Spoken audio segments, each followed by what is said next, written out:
What's up everyone, Darcblade here with a patch information video for Monster Hunter World Iceborne.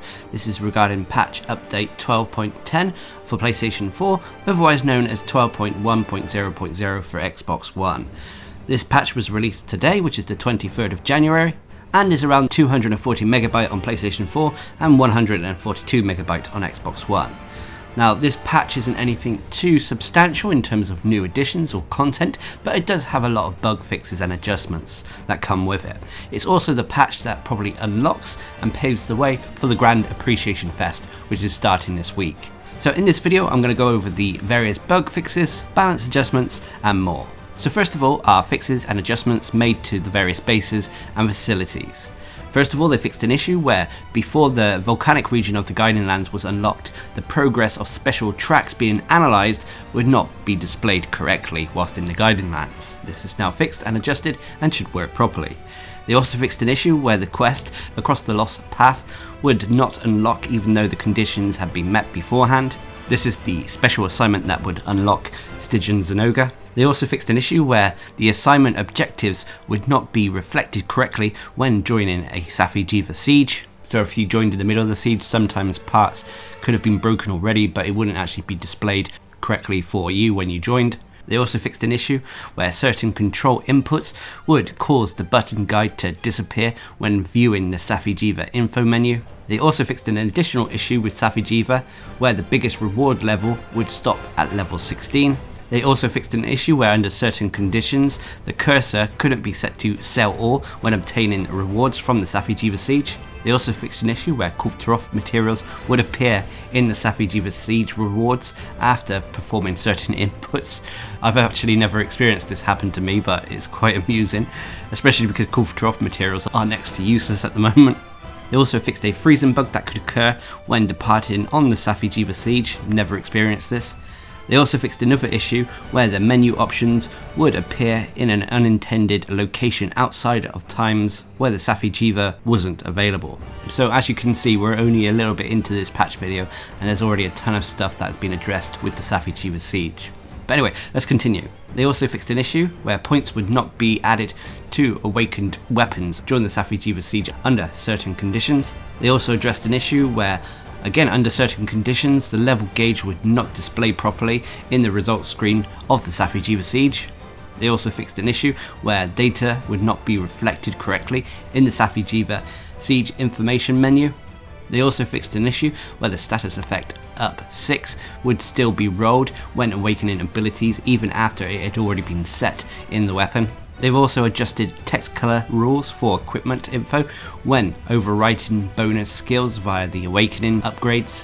Next, they addressed an issue after adding a coating to a Safi'jiiva bow via awakening. The text color for some usable coatings on the bow would not be displayed correctly. They've also updated the description text for some of the various awakened abilities.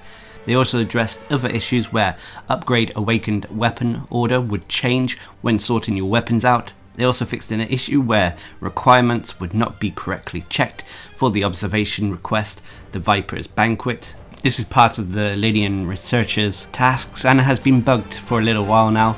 This has now been addressed and should work properly though. They've also adjusted the sort order of Safi'jiiva materials, and they fixed an issue where the resolution of monster figures would not change correctly when zooming into them. They also fixed a freeze bug that could occur when selecting an item from the canteen at the exact moment another player uses a voucher. And then finally, for the base and facility fixes, they fixed an issue where the number of items obtained from the Steamworks Overdrive bonus would not be displayed correctly under certain conditions. They don't specify what these conditions are. So that's all the changes to the bases and facilities. As you can see, there was a lot of changes and fixes in regards to the Safi'jiiva siege, but nonetheless this should make things a little bit smoother when you're in Celiana and Astera. But anyway, next moving on to bug fixes and adjustments made to the various monsters in the game. First of all, they fixed an issue where the energy for each level of Safi'jiiva's stage would not display correctly under certain conditions. They also fixed an issue where the energy gauge for a level would not decrease during the siege under certain conditions again. They also fixed another issue where the remaining energy would not display correctly in the results screen when playing the Safi'jiiva siege offline. They also fixed an issue where other parties, so other groups, their objective progress would not be properly shared once Safi'jiiva had been slayed. They also fixed another issue with Safi'jiiva's Ire, which is his aggro. It would not be visually synced properly when it activated. And finally, they fixed an issue where certain monsters would not react when being driven into a war in this special arena. So as you can see, again, a lot of changes and fixes to Safi'jiiva over anything else. But we're now moving on to player bug fixes and adjustments. This normally means changes to skills, armors, weapons, or the way the player moves.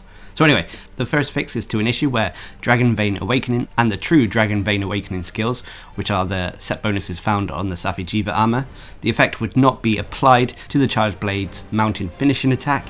They also fixed an issue where the Dragon Vein Awakening and True Dragon Vein's Awakening skill would not be applied to the Bowgun or Bow's attacks, the Switch Axe and Charged Blade's attacks, and so on if you sheath your weapon before that actual attack connects with a monster. They also fixed an issue where the controls to fire the Adept Stormslinger Stormbolt, which is the Horizon Zero Dawn Frozen Wilds like Bowgun, would not display correctly. They also addressed another issue where you could eat at the canteen again if you fainted in the training area and then travelled back to base. I didn't know about this, but it sounds like it could have been a useful trick if you ate the wrong meal at the canteen. But anyway, they also fixed an issue where the Blast Scourge slime effect would move unnaturally when a player was in the zombified state. The slime is from Brachydius, and obviously the zombified state is when you use the Zombify emote from the Resident Evil collaboration event. They also fixed an issue where under certain steps, firing the heavy bowgun would result in the game freezing. Again, I haven't really experienced this or know about it, but then again I haven't actually been using the heavy bowgun of late. And then finally, they fixed an issue where using the flash bugs under certain conditions could cause the game to freeze. Again, I personally haven't experienced this. But that's about it for the player fixes and changes, nothing too drastic there, although obviously they've fixed a few issues with the Safi'jiiva set bonuses and a few other issues here and there. But we're going to move on to the final section now, which is miscellaneous bug fixes and adjustments. First of all, they fixed the direction of pendants when performing the weapon pose. When you perform some of the weapon poses, the pendants would look a little bit out of place, to say the least. This has now been addressed and it should look better, hopefully.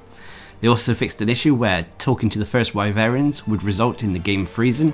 Again, I've never experienced this. They also fixed an issue while wearing the Frostclaw Head Alpha, which is part of the Banuk armor set from the Horizon Zero Dawn crossover event with Monster Hunter World. Whilst wearing it, performing certain steps would result in the light from the armor being stronger than normal while you're looking at a guild card. They also fixed an issue where the image quality of a hunter in a guild card would drop when the quest Farewell Lorelei, which is the Shara Ishvalda optional quest, was available in Celiana. They also fixed an issue where the background music would not play when joining the quest The Fury of El Dorado when it was already in progress.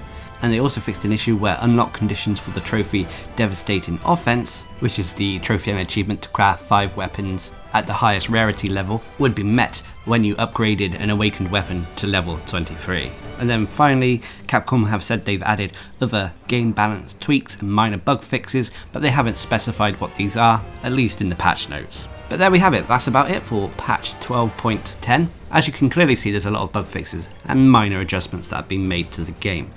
I do suspect this has also paved the way for the Grand Appreciation Fest, like I said at the start of the video, which obviously gives us access to new event quests, new layered armors, and more. But I will be covering that in a separate video. Speaking of layered armors, this patch also added a ton more we can craft in the form of low and high rank armors. These include armor sets such as the Black Diablos set, the Azurathalos set, Uragan set, Basiljuice sets, Devil Joe sets, Doba and Damascus sets, as well as Elder Dragon sets including Gamma armor sets, so we had the Zora Gamma armor set added, as well as all the Nergigante armors, Teostra armors, Kushala Daora armor, Valhazak armor, Kirin armor, Xenojiva armor, Lunostra armor, and Kulftaroth armor. These all cost various materials, including tickets from the arch-tempered versions of these monsters, so we have another reason to go back and farm the high-ranking arch-tempered monsters. But what are your thoughts on the patch, and what is your favourite new layered armour out of this bunch? Mine personally is the Nergigante Beta armour, but I'd love to hear your thoughts. And until next time, I've been Darcblade, bringing you a patch information video regarding patch 12.10 for Monster Hunter World Iceborne. Hope you enjoyed the video, thanks for watching, subscribe and like for more.